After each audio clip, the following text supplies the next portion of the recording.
बर्बाद वतन को करने को एक ही उल्लू काफी है। अंजाम वलिस्सा क्या होगा जहाँ हर साख में उल्लू बैठे। नमस्कार, प्यारा उत्तराखंड समाचार सेवा में आप सबका स्वागत है। और स्वागत है आज 2 फरवरी की सायंकाल। पूरे सुबह से ही राष्ट्रीय राजधानी क्षेत्र में धुंध ने अपने आगोश में लिया। ठंड और धुंध ने सूरज की गर्मी पाने के लिए, तेज पाने के लिए आम आदमी आज ठिठुर रहा था। इसी ढंग से पूरा देश की हालत भी, बहुत देश नहीं पूरे विश्व की हालत भी इस समय काफी खराब है। जहां हमने कहा हर साख में उल्लू बैठा है, बर्बाद गुलिस्तां क्या होगा, अंजाम गुलिस्तां क्या होगा। यहाँ हर साख में उल्लू बैठा है। कौन से उल्लू बैठे हैं? जो अपने निहित स्वार्थ के लिए, जनहित, राष्ट्रहित, न्याय हित पे कुंडली मार के बैठे हुए।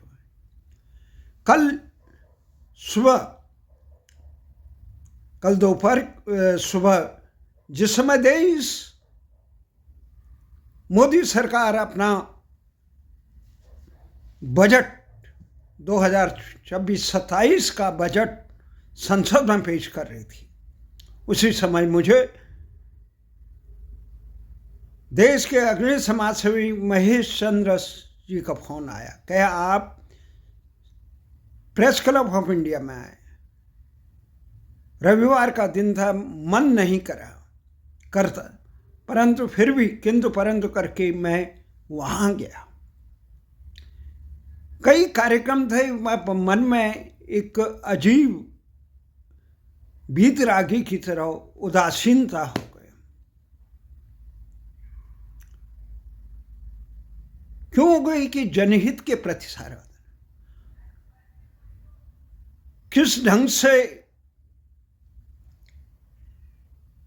बजट का पहले बड़ी बेसब्री से इंतजार करते थे कि बजट आएगा, देश की आम जनमानस की, देश के विकास को किस तरफ से लिया।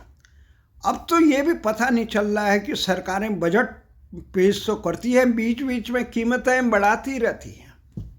इससे बजट का सारा वक्त, और बजट देश का कैसा होगा, देश कितना मजबूती से आगे बढ़ रहा है। जिस प्रकार से प्रधानमंत्री मोदी के समर्थक इस बात के लिए लोगों से शिकायत कर रहे हैं कि आप प्रधानमंत्री की यूजीसी विश्वविद्यालय अनुदान आयोग द्वारा सामान्य वर्ग के प्रति उपेक्षा का भाव पे प्रधानमंत्री की छवि को लोग तार तार कर रहे हैं, उससे वो आक्रोश। उन्हें ये नहीं देखा कि देश की स्थिति क्या है। प्रधानमंत्री के मूक हैं उस शब्द में और चीजों में, वो उनकी सरकार, उनके मीडिया वाले उनके खंडन मंडन करते हैं, परंतु इस मुद्दे पे मूक हैं कि सामान्य वर्ग की उपेक्षा क्यों। न्याय की तुला पर, कसौटी पे सब खड़ा होना चाहिए। आप राष्ट्रहित जनहित में कोई भी काम करें, वो न्याय की तुला पे खड़ा होना चाहिए। अब बजट का जहां तक वार है, राष्ट्र के स्वाभिमान पे कितना काम होता है। उस समय ट्रंप ने, कल सुबह खबर आई, ट्रंप ने कहा कि भारत अब ईरान से नहीं, वेनेजुएला से तेल खरीदेगा। ईरान पे किसने मना किया? अमेरिका ने। वेनेजुएला पे किसका अधिकार है? अमेरिका। भारत रूस से तेल न खरीदे, सस्ता तेल। भारत ईरान से न खरीदे, जो उसके मित्र हैं रूस, और उनसे न खरीदे। क्यों? कि अमेरिका नहीं चाहता है देश का विकास हो या कुछ हो, अमेरिका के हित सर्वोपरि है और अमेरिका नहीं चाहता है तो किसी को खरीदना नहीं चाहिए, और जो खरीदेगा उस पर टैरिफ लगेगा। ये कह के एक हवा निकाल दी। शेयर अर्थ जगत में जो संचालित होता है शेयर मार्केट के द्वारा, वो टूट गया, धराशायी हो गया। लोगों को ये है कि भारत सरकार या कोई भी सरकार जो है ट्रंप हिला रहा है। स्थितियाँ ऐसी हैं कि ट्रंप के झटके से न नाटो बिखर गया, अभी तो नाटो के जो सहयोगी थे अमेरिका के, ये फ्रांस, इंग्लैंड, जर्मनी, कनाडा, ये भी सब चीन की शरण में जा रहे हैं। चीनम शरणम गच्छामि। भारत वाले पहले ही चीन। अब भारत के कई भूभाग में आज जिस प्रकार से संसद में राहुल गांधी ने के डोकलाम में के जिस ढंग से चीन ने कब्जा किया, सुरक्षा का मामला उठाया उन्हें, भारत सरकार की स्थिति ये है, न वो अमेरिका का विरोध कर पा रही है, न वो चीन का विरोध कर पा रही है। ऐसी स्थिति में भारत बहुत ही अजीबोगरीब में फंस गया, जिससे पूरा अर्थ जगत से लेकर सारे संसार में भारत की, जब हम वेनेजुला पर अमेरिका के आक्रमण किया, अमेरिका का नाम नहीं ले पाए, उसकी निंदा नहीं कर पाए, तो भारत की तटस्थता कोई अर्थ नहीं रखती। पर लोगों को चिंता है कि प्रधानमंत्री की छवि खराब, प्रधानमंत्री ने देश की छवि की क्या हालत है, राष्ट्र किस ढंग से आगे बढ़ना चाहिए, राष्ट्र की हालत क्या है। ऐसे मामले में जब हम एकदम कल प्रेस क्लब में पहुंचे तो वहाँ पे महेश चंद्र जी उत्तराखंड गौरव से सम्मानित, जिन्हें दिल्ली के मुख्यमंत्री, पूर्व मुख्यमंत्री, तत्कालीन मुख्यमंत्री स्मृति ईरानी ने सम्मानित किया था उत्तराखंड गौरव से, कमानी उसमें वो थे। और चरक अस्पताल के, दिल्ली में प्रसिद्ध चरक अस्पताल के उसके सीएमओ रहे डॉक्टर PL आर्य थे। जसवंतपुर में सेवारत झा साहब थे। उत्तराखंड आंदोलन से जुड़े हुए हमारे प्रखर आंदोलनकारी और व्यवसायी और वित्त विशेषज्ञ करण बुटोला थे, पत्रकार राजेश शुक्ला थे, और देश विदेश की राजनीति की नब्ज समझने वाले, सारा समाचार में लंबे समय तक रहने वाले राजेश सिंह, जो गुजरात समाचार से लेकर अब विश्वविख्यात समाचार एजेंसी राइटर में से जुड़े हुए हैं, इन सब के साथ मिलकर एक बात पे चिंतन हुआ, जहां राजेश सिंह का तो एक कहना था, वो एक जमाने में उत्तराखंड में, जब उत्तर प्रदेश का ही भूभाग था उत्तराखंड, उस समय वो टिहरी बांध जो बन रहा था, उस समय टिहरी से लेकर देहरादून के वहाँ की पूरे उत्तराखंड के बारे में वहाँ पे जमीनी पत्रकारिता करते थे। उस समय वो कहते थे कि राधा रतूड़ी उस समय टिहरी में थे, बहगुणा जी का आंदोलन चल रहा था। वो तमाम चीज़ों को उन्होंने, इस बात का दुख है कि उत्तराखंड के लोग अपनी विरासत को बचाने के लिए, अपनी ज़मीन को बचाने के लिए, अपनी संस्कृति को बचाने के बजाय महानगरों और इधर उधर भटक रहे हैं और केवल फेसबुक और ट्विटर पे ही उसकी चिंता जाहिर कर रहे हैं। तो उन्होंने कहा ये सब छोड़ के आंदोलन के बहुत मजबूती से, हमने राजेश जी को कहा कि हम तमाम उत्तराखंड राज्य आंदोलन में 6 साल तक राज्य गठन के इतिहास में एक ऐतिहासिक धरना उत्तराखंड जनता संघर्ष मोर्चा के बैनर तले हमने जो उत्तराखंड आंदोलन संचालन समिति, उत्तराखंड जन संघर्ष मोर्चा और उत्तराखंड जनता संघर्ष मोर्चा के इस विशाल प्रभाव में ये आंदोलन किया है। ये आंदोलन उत्तराखंड के ही नहीं, देश के इतिहास में एक मील का पत्थर हुआ। देश के राज्य निर्माण के इतिहास में लंबे समय तक देश की राजधानी को सतत आंदोलित करने का एक मात्र कीर्तिमान है उत्तराखंड आंदोलन को, और उसका ध्वजवाहक, प्रमुख ध्वजवाहक रहे उत्तराखंड जनता संघर्ष मोर्चा। इस जनता संघर्ष मोर्चा के साथ अनेक और संगठन भी जुड़े, जिन्होंने दिल्ली के प्रमुख आंदोलनकारी जो संगठन थे, उत्तराखंड महासभा, उत्तराखंड राज्य लोक मंच और उत्तराखंड जनता संघर्ष मोर्चा है आपका बताया, और उत्तराखंड क्रांति दल का जो उत्तराखंड संयुक्त संघर्ष समिति से लेकर हिमनद संगठन से लेकर अन्य संगठन थे। जन मोर्चा, महासभा, राज्य लोक मंच, उत्तराखंड जनता संघर्ष मोर्चा और बहादुर राम टमटा के नेतृत्व में जो उत्तराखंड राज्य आंदोलन का एक संगठन था। ये तमाम संगठनों में पत्रकार से लेकर तमाम लोग उत्तराखंड के इसमें जुड़े रहते थे और एक ज्योति जला। हमने उन्हें समझाया कि आंदोलनों का एक समय था, वो अब समाप्त हो चुका। अब जन आंदोलन जो कर रहे हैं, अब जन आंदोलनों से पहले देश की सत्ताएं परिवर्तन होती थी।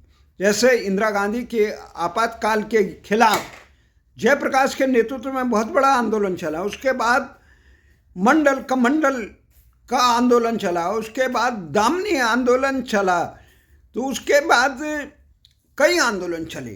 ये भ्रष्टाचार के खिलाफ, ये केजरीवाल से लेकर ये तमाम आंदोलन अन्ना मुँह में चला। हमने उत्तराखंड का आंदोलन हमने जमीन पे करीब से देखा। अब स्थिति ये हो गई है मोदी के कार्यकाल में लेने के बाद, वो आंदोलनकारियों को किस तरह कहते हैं कि आंदोलनजीवी। अब देखा कि कोई लोग जमीन पे अगर संघर्ष करें, वो भारतीय जनता पार्टी के ये जो एक हवा चल रही है, आंधी चल रही है सत्ता पे काबिज होने की, उसको देखते हुए ऐसा लगता है कि अब आंदोलनों को किस ढंग से कमजोर किया आंदोलनजीवी कह के ही, और उनको उत्तराखंड में लोग मांग कर रहे हैं कि हमें अंकिता भंडारी के गुनाहगारों को सजा दी जाए। जोशीमठ में जिस प्रकार से प्रकरण हुआ, सरकारी उदासीनता के कारण उन लोगों की बसावट ठीक किया जाए। उत्तरकाशी प्रकरण हुआ, उत्तराखंड में जो अतिवृष्टि और प्राकृतिक प्रकोप और सरकार द्वारा अनियोजित विकास के कारण जो स्थितियां हुई, हल्द्वानी में जो घुसपैठियों के कारण जिस प्रकार से एक समस्याएं सर्जित हो गई, उनसे रोकने, तो जो इस मांग को उठा रहे हैं, उन मांग को कभी माओवादी कह दिया जाता है, कभी आंदोलनजीवी कह देता है, कभी उसे अलगाववादी का नाम दिया जाता है। तो ऐसा लगता है कि जनहित के आंदोलन, लोकतंत्र में आवाज़ उठाना एक अपराध माना गया। अगर कोई किसी क्षेत्र में संगठित रूप से करे भी, पर भारतीय जनता पार्टी की जो वर्तमान सरकार है वो साम दाम दंड में, क्योंकि धनबल उनके पास है, तंत्र उनके पास है, वोटिंग तंत्र, जिसके लिए विपक्षी पार्टियां कहते हैं वोट चोर गद्दी छोड़, ये अलग बात है, पूरा तंत्र उनके साथ। अब मतदाता सूचियों में किस ढंग से संशोधन हो रहा है वो उनके पास है। उसके बाद धन बल, बाहुबल से लेकर तमाम छदम, ईडी से लेकर इनकम टैक्स इत्यादि। ऐसी स्थिति में जब मैं देखता हूँ लद्दाख में जन आंदोलन, लद्दाख को बचाने के लिए वो मांग उठा रहे थे जो भारतीय जनता पार्टी ने लद्दाख के लोगों को एक भरोसा दिया था, वचन दिया था, उसी मांग को वो दोहरा रहे थे। उसी मांग पे देख के उसके नेता को, उसके आंदोलनकारियों को जेलों में बंद कर दिया, कोई जमानत ही नहीं हो रही। उन पे किस प्रकार के आरोप लगाए गए। इस स्थिति को हमने देख के कहा कि आजकल ऐसा प्रवृत्ति हो गई है, हर साख में उल्लू बैठा है। किस लिए बैठा है? केवल सत्ता को काबिज करने। इससे ही इसमें विकास के, जहां अमेरिका में मैंने कई बार अपने श्रोता इस बात के लिए जानते होंगे, मैंने कहा जिस प्रकार से अमेरिका में अमेरिका श्रेष्ठता का, प्रतिभाओं का बात है, वहीं चीन में चीन को आगे बढ़ाने का काम होता है, इजराइल में यहूदियों की सुरक्षा का काम होता है, ईरान तक अपने स्वाभिमान के लिए आगे होता है, और रूस जो ये तमाम हथकंडे नाटो संगठन अपना रहा है या अमेरिका तक तिकड़म कर रखा है, उसको विफल करने के लिए यूक्रेन पर हमला करता। परंतु भारत की स्थिति है, भारत में एकमात्र ये काम हो रहा है कि अगला चुनाव कैसे जीता, और सारी पार्टियों का एक है, देश के नागरिक को भारतीय बनाने की जगह जातिवाद, क्षेत्रवाद, संप्रदायवाद के इस दलदल में इस ढंग से आकंठ डुबो दो कि वो बिल्कुल राष्ट्र के प्रति सोचने से, जातिवाद में इस प्रकार से क्यों होने में, मुख्यमंत्री इस जाति का बना दो, अधिकारी इस जाति का बना दो, जाति के झंडे बरदार बने। देश का झंडे बरदार कौन बनेगा? अभी मैं देख रहा हूं उत्तराखंड में जिस प्रकार की बात हो रही है, कोटद्वार में हुआ, एक ने लिख दिया बाबा लिखा, तो उसके खिलाफ अल्पसंख्यक, उनके खिलाफ बजरंग दल और विश्व हिंदू परिषद वाले उमड़ पड़े। तो मुझे तो हैरानी इस बात की है, बजरंग दल और हिंदू परिषद वाले, आरएसएस वाले जो राष्ट्र के मुख्य धारा की बात करते हैं, वो अंकिता भंडारी के गुनाहगारों को सजा देने के लिए सड़क पर क्यों नहीं आए? वो मुजफ्फरनगर कांड के अभियुक्तों को, जिसने उत्तराखंड के सम्मान को रौंदा, उन गुनाहगारों को जब भारत सरकार पद्म विभूषण से सम्मानित कर रही थी, तब आगे क्यों नहीं आए? जनता के नजरों में जो मुख्य खलनायक था, जिसके लिए खुद भारतीय जनता पार्टी पुतले फूंकती थी दिल्ली के और संसद को नहीं चलने देती थी, उसे पद्म विभूषण दिया गया, तो मुंह क्यों रहे? ये तमाम बातें हैं। इन बातों से एक बात होती है, आप अन्याय का विरोध करेंगे, गोमांस इस देश में नहीं होना चाहिए, गो तस्करी का नहीं होना चाहिए, राष्ट्र को भारतीय भाषाओं से विमुक्त न करके फिरंगियों की भाषाओं को, आक्रांताओं की भाषाओं से देश में न्याय व्यवस्था से लेकर शासन व्यवस्था से लेकर ये नहीं चलनी, मान सम्मान सब आक्रांताओं की भाषा में नहीं होनी चाहिए, भारतीय भाषाओं में होनी चाहिए। इसके लिए कभी विश्व हिंदू परिषद, बजरंग दल, आरएस, राष्ट्रीय स्वयंसेवक संघ प्रखरता से सड़कों पे क्यों नहीं आया? अंकिता भंडारी के गुनाहगारों पे जब दामन के छींटे, ऐसे गुनाहगारों, सतासीनों को संरक्षण कैसे मिलता है? आवाज होनी चाहिए। जब आप सत्ता के कहारों को सबल करने के लिए काम करेंगे, तो आप आम जन मानस की सद्भावना खोएंगे, आपको राष्ट्र के, समाज के, देश के नवनिर्माण में काम होने, न्यायार्थ निज बंधु को भी दंड देना धर्म है। ये इस प्रकार से भावनात्मक राष्ट्र को मजबूत किस ढंग से बनाया जाए, ये सवाल देश में कांग्रेस और भाजपा का नहीं है। ये भाजपा और कांग्रेस कल थी नहीं थी 100 साल पहले, 200 साल पहले नहीं थी, 200 साल बाद नहीं रही, परंतु राष्ट्र को मजबूत रखना चाहिए। इस राष्ट्र की अक्षुण रखने के लिए हमें मिलकर काम करना होगा। तो हमारा ये मानना है राष्ट्र की आवाज़ मजबूत हो। उत्तराखंड समाधान खंड बनाने के लिए हम काम कर रहे थे। भारत की संस्कृति की उद्गम स्थली थी उत्तर जमा अखंड। पहले हमारे नाम को ही रौंदा गया, हमारे संसाधनों को रोंटा गया। उत्तराखंड जो देश में 60% से अधिक वन आच्छादित क्षेत्र है, जहां विशेष राज्य का दर्जा है, उसे सुविधाएं नहीं मिलती हैं। वहां के लोगों को बिजली पानी जो देश को देता है, उनको हरियाणा और दिल्ली पंजाब इनकी तरह रियायती दरों पर बिजली नहीं मिल रही। स्थानीय लोगों को, सीमांत क्षेत्र के लोगों को, स्थानीय लोगों को रोजगार देने के बजाय वहां पे बंदरबांट करने का काम किया जाता। वहां के लोग हिमाचल की तरह भू कानून, मजबूत भू कानून मांगते हैं, पर वहां घुसपैठियों की 4.5 जिस प्रकार से बस्तियों को, ठीक है, वहां पे किसी प्रकार के राष्ट्र विरोधी तत्वों को, घुसपैठियों को घुसने नहीं देना चाहिए, पर राजनीतिक रूप से जिन घुसपैठियों को, अपराधियों को घुसने दिया गया, संरक्षण दिया गया, उनको दूर कौन करेगा? ये सवाल बहुत गंभीर है। हर साख में उल्लू बैठा है, अंजाम गुलिस्सा क्या होगा? ये बहुत चिंतन मंथन की बात है।